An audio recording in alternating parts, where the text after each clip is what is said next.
ಟ್ರಿಗ್ನೋಮೆಟ್ರಿಯಿಂದ ಒಂದು prove that question is compulsory for sure. So ಈ prove that questions ಹೇಗೆ solve ಮಾಡುವಂಥದ್ದು ನಾನು ತುಂಬ ಟಿಪ್ಸು ಕೂಡ ಹೇಳ್ಕೊಟ್ಟಿದ್ದೀನಿ. ಯಾವ ರೀತಿಯಲ್ಲಿ ಪ್ರೂವ್ ದಟ್ ಕ್ವಶನ್ ಸಾಲ್ವ್ ಮಾಡಬೇಕು. 4 tips you have to remember to solve the trigonometric questions. ಆ ಟ್ರಿಗ್ನೋಮೆಟ್ರಿಯಲ್ಲಿ ಪ್ರೂವ್ ದಟ್ ಯಾವುದೇ ಒಂದು ಪ್ರೂವ್ ದಟ್ ಕ್ವಶನ್ ಬರಲಿ, ನೀವೇನು ಮಾಡಬೇಕು, ಈ 4 ಸ್ಟೆಪ್ಸನ್ನು ಮೈಂಡಲ್ಲಿ ಇಟ್ಕೋಬೇಕು. ಇದು ನಾನು ಸೆಲ್ಫ್ ಆಗಿ ರೆಡಿ ಮಾಡಿರೋವಂಥದ್ದು. ಇದು ಸ್ವಲ್ಪ ಆಚೆ ಈಚೆ ಆಗ್ಬೋದು, but still it works 100%.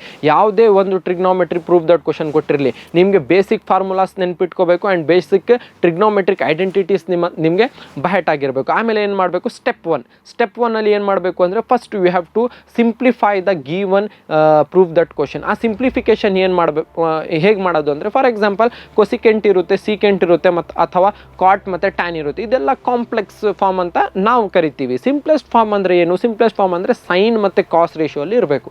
Sign ಮತ್ತು ಕಾಸ್ ರೇಷಿಯೋಲ್ಲಿ ಅಂದರೆ ಫಾರ್ ಎಕ್ಸಾಂಪಲ್ ಸೀಕೆಂಟ್ ಕೊಟ್ಟಿದ್ದ ಅಂತ ಅಂದ್ಕೊಳ್ಳಿ ಕ್ವಶನಲ್ಲಿ. ಸೀಕೆಂಟನ್ನು ಏನಂತ ಬರ್ಕೋಬೋದು, 1/cos ಅಂತ ಬರ್ಕೋಬೋದು. ಈ ರೀತಿಯಲ್ಲಿ ನೀವೇನು ಮಾಡಬೇಕು, ಕೊಟ್ಟಿರೋಂಥದ್ದು ಕ್ವಶನನ್ನು ಫಸ್ಟ್ ಸ್ಟೆಪ್ಪಲ್ಲಿ ಏನು ಮಾಡಬೇಕು, you have to convert into the simplest form, that is sine ಅಥವಾ ಕಾಸ್ ರೇಷಿಯೋಲ್ಲಿ ಏನು ಮಾಡಬೇಕು, ಅದನ್ನು ಕನ್ವರ್ಟ್ ಮಾಡಬೇಕು. ಇಫ್ ಇನ್ ಕೇಸ್ ಇಲ್ಲಿ ಒಂದು ಎಕ್ಸೆಪ್ಷನ್ ಏನಿದೆ ಅಂದರೆ ಕ್ವಶನಲ್ಲಿ ಏನು ಮಾಡ್ತಾನೆ ಅವನು ಡೈರೆಕ್ಟಾಗಿ ಸೈನ್ ಮತ್ತು ಕಾಸ್ ರೇಷಿಯೋಲ್ಲಿ ಕೊಟ್ಟಿರ್ತಾನೆ. For example sin divided by 1 + cos θ plus cos divided by 1 + sin θ ಈ ಥರ ಕೊಟ್ಟಿದ್ದ.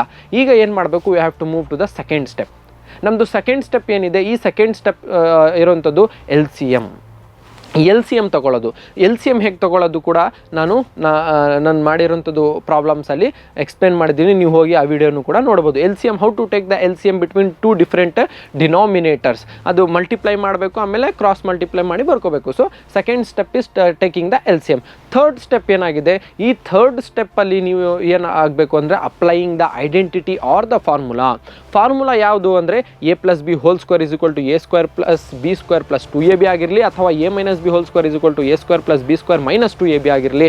And one more formula, that is a - b × a + b = a² + b². ಈ 3 ಫಾರ್ಮುಲಾಸ್ ಏನಾಗಿದೆ, very important formulas to be used in the trigonometric prove that questions. And ಆಮೇಲೆ identities ಒಂದಿದೆ.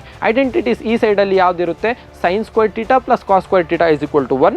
ಇದು ಒಂದು identity. ಆಮೇಲೆ ಇದರಿಂದ ನಾವು 2 ಮೋರ್ ಐಡೆಂಟಿಟೀಸನ್ನು ಕಂಡುಹಿಡಿಬೋದು. That is 1 - sin² θ = cos² θ, 1 - cos² θ = sin² θ. ಈ ಐಡೆಂಟಿಟೀಸನ್ನು ಕೂಡ ನಾವೇನು ಮಾಡಬೇಕು, ತಲೆಯಲ್ಲಿ ಇಟ್ಕೋಬೇಕು while we are solving. So ನೋಡಬೇಕು, ಈ ಥರ್ಡ್ ಸ್ಟೆಪ್ ನಾವು ಇಲ್ಲಿ ಫಾರ್ಮುಲಾ ಹಾಕ್ಬೋದಾ ಅಥವಾ ಒಂದು ಐಡೆಂಟಿಟಿಯನ್ನು ಅಪ್ಲೈ ಮಾಡಿ ನೋಡ್ಬೋದಂತ. ಸೊ ಇದು 3ನೇ step. And the 4th step and the last step is solving the given equation or the ಸಬ್ಸ್ಟಿಟ್ಯೂಷನ್ನು ಕೂಡ ನಾವು ಹೇಳ್ಬೋದು. ನೆಕ್ಸ್ಟ್ ಸ್ಟೆಪ್ ಏನು ಮಾಡಬೇಕು ಅಂದರೆ, ಈಗ ನೀವು ಆಲ್ರೆಡಿ ಫಾರ್ಮುಲಾ ಹಾಕಿರ್ತೀರಾ ಅಥವಾ ನೀವು ಐಡೆಂಟಿಟಿಯನ್ನು ಅಲ್ಲಿ ಅಪ್ಲೈ ಮಾಡಿರ್ತೀರಾ. 4th ಸ್ಟೆಪ್ಪಲ್ಲಿ ಏನು ಮಾಡಬೇಕು, ಸಾಲ್ವ್ ಮಾಡ್ಕೊಂಡು ಏನಿದೆ ಕಂಪೇರಿಂಗ್ ದ ಕ್ವಶನ್ ಏನು ಮಾಡಬೇಕು, ಪ್ರೂವ್ ದಟ್ಗೆ RHS ಅಥವಾ LHS ತೊಗೊಂಡಿರ್ತೀರಲ್ಲ, RHSಗೆ ಕಂಪೇರ್ ಮಾಡ್ಕೊಂಡು ಏನು ಮಾಡಬೇಕು, ಸಾಲ್ವ್ ಮಾಡ್ಕೊಂಡು ಹೋಗ್ತಾ ಇದ್ದರೆ ನಿಮ್ಗೆ ಏನು ಬರುತ್ತೆ, ಆನ್ಸರ್ ನಿಮಗೆ ಸಿಗುತ್ತೆ. ಖಂಡಿತ ಈ 4 ಸ್ಟೆಪ್ಸನ್ನು ನೀವು ತಲೆಯಲ್ಲಿ ಇಟ್ಕೊಂಡ್ರೆ trigonometric problems you can crack very easily and any problem you can solve it very easily. But the condition is once you have to try before going to the exam. All trigonometric ಕ್ವಶನ್ಸನ್ನು ನೀವೇನು ಮಾಡಬೇಕು, first ನೀವು ಕೂತ್ಕೊಂಡು ಅದನ್ನು solve ಮಾಡಿದರೆ ಆಮೇಲೆ ನೀವೇನು ಮಾಡ್ಬೋದು, ಈ ಸ್ಟೆಪ್ಸ್ ತಲೆಯಲ್ಲಿ ಟಕ್ ಟಕ್ ಟಕ್ ಟಕ್ ಅಂತ ನೀವು ಆರಾಮಾಗಿ easily you can going to write down the answer.